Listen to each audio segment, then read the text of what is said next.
अस्सलाम वालेकुम। मेरा नाम डॉक्टर मोहम्मद अरशद है। मैं स्पेशल चिल्ड्रन स्कूल में एज अ हाइड्रोथेरेपिस्ट काम करता हूँ। आज का जो हमारा सेशन है वो कंधे और बाजू की मजबूती की वर्जिश कराना है। तो इसके लिए बेसिकली हमें 2 मरहलों में से गुज़रना पड़ेगा। पहले मरहले में वार्म अप सेशन लेंगे बच्चे का, और उसके बाद फिर मजबूती की जो एक्सरसाइजेज़ हैं उसकी तरफ बढ़ेंगे। आपने कोशिश करनी है कि बच्चे को अकेले नहीं छोड़ें, उसको अकेले वर्जिश नहीं करने देना, आपने साथ रहना है।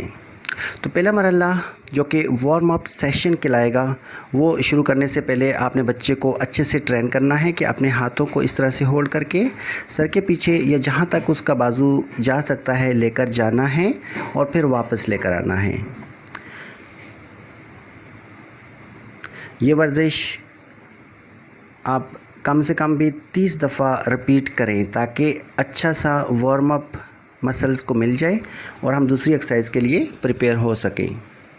ये दूसरी एक्सरसाइज है, साइड से बाजू सीधा रखते हुए सामने लेकर आना, वहाँ क्लैप करना और फिर साइड पे जाना।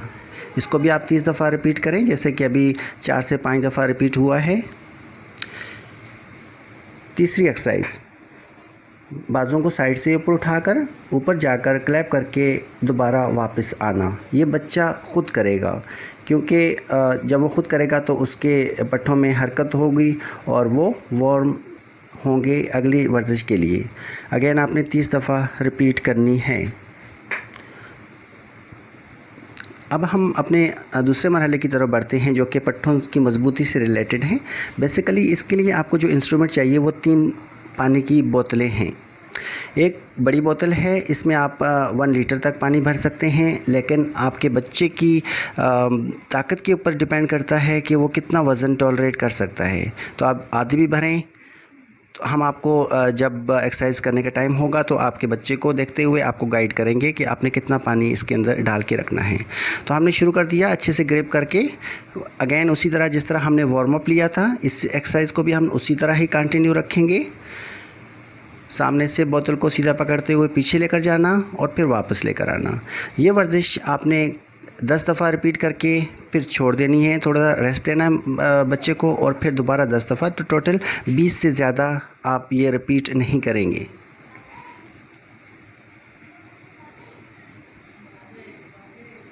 अब हम अपनी दूसरी एक्सरसाइज की तरफ बढ़ेंगे। तो उसके लिए मैंने आपको बताया था कि हमारे पास जो छोटी बोतलें अवेलेबल हैं वो इस्तेमाल करेंगे। तो आप मेक श्योर हो जाएं कि बच्चे का तकिया अच्छा लगा हुआ है, वो बेड पर या नीचे मैट के ऊपर अच्छे से लेटा हुआ है, किसी किस्म का उसको कोई डिस्कम्फर्ट फील नहीं हो रहा। अब जो छोटी बोतल्स हैं इसको भी आप चाहें, वैसे तो नॉर्मली ये 500 ग्राम्स की होती हैं, लेकिन आप इसके अंदर बच्चे की कैपेसिटी के मुताबिक हम पानी भरेंगे ताकि वो उसको टॉलरेट कर सके, बर्दाश्त कर सके और एक्सरसाइज का जो प्रोसेस है वो कंप्लीट हो सके। तो आपने बच्चे को कोशिश करनी है, ख़ुद से अगर कर सकता है तो ख़ुद से करेगा, जैसे आपके सामने डेमोन्स्ट्रेट हो रहा है। ये वर्जिश भी क्योंकि वेट ट्रेनिंग में आती है तो आपने कम रखनी है, 10 दफ़ा रिपीट करके फिर रुकना है, फिर 10 दफ़ा रिपीट करना है, और इस तरह से टोटल 20 दफ़ा आपने इसको रिपीट करना है। अब हम अपनी तीसरी एक्सरसाइज की तरफ बढ़ेंगे। तो बाजू के लिए जो तीसरी वेट ट्रेनिंग की एक्सरसाइज है, इसके लिए आपको बच्चे को बोतल पकड़ा के उसके हाथों को बिल्कुल साइड पर सीधा रखते हुए ऊपर उठाने के लिए लेके आना है और दोबारा फिर सीधी हालत में वापस लेकर जाना है। कोशिश करेंगे कि आप, अगर बच्चा आपका नहीं कर पा रहा तो आपने पानी को कम रखना है उसकी मिक़दार को, और दूसरा आप ये कर सकते हैं कि बच्चे के प्रोसेस को कंप्लीट करने के लिए, एक्सरसाइज के प्रोटोकॉल को कंप्लीट करने के लिए आप उसको सहारा देंगे, क्योंकि ये एक्सरसाइज बच्चे के लिए यकीनन टफ़ होगी। तो आप उसको सहारा देंगे ताकि उसको किसी किस्म की परेशानी का सामना ना करना पड़े। जितनी भी वेट ट्रेनिंग की एक्सरसाइजेज़ होती हैं, इसमें पट्ठों में दर्द होना, पट्ठों में थकावट, ये बुनियादी चीज़ें अगर ये नहीं होंगी तो पट्ठों में मजबूती का अंसर भी पैदा नहीं होता।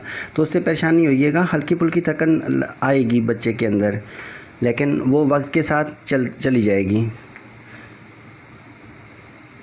आपने कोशिश करनी है कि बच्चे के फेस को देखते हुए अंदाज़ा लगाना है कि वो आसानी से कर सकता है या नहीं। इस तरह से आपने कोशिश करनी है। हम दोबारा भी आपको कॉल करके आपको ये चीज़ सिखाएंगे भी। उम्मीद है आप अच्छी तरह से इन एक्सरसाइजेज़ को सीख पाएंगी। अल्लाह हाफ़िज़।